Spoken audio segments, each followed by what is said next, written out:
কথায় আছে না, বাঙালির ১২ মাসে ১৩ পার্বণ।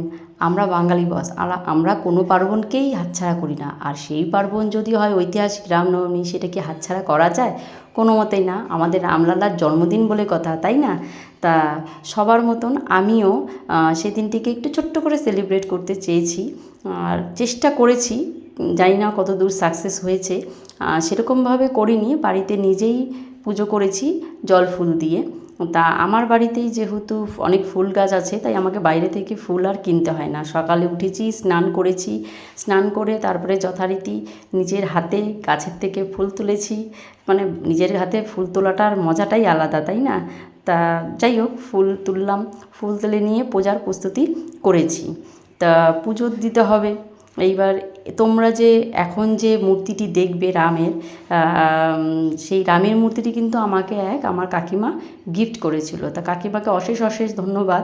এই সুন্দর রাম মূর্তিটি গিফট করেছেন বলেই হয়তো আমার মাথায় এসেছে যে একটু পুজো করা দরকার। তা যাই হোক, সবার মতন আমিও একটু ছোট্ট করে জল ফুল দিয়েই পুজোটা সারলাম। সেরকমভাবে কোনো কিছুই করিনি, নিজেই করেছি, যা পেরেছি তাই করেছি। যদি কোনো ভুল ত্রুটি হয় মাফ করবেন, জানি না কীভাবে, নিয়ম তো আমার জানা নেই। তা নিজের মতন করেই আমি পুজোটা সারলাম। তারপরে সারার পরে আমরা, যেহেতু আমাদের একটা গ্রুপ আছে যেন, আমরা বেরিয়ে পড়লাম বাইরে সেলিব্রেট করতে।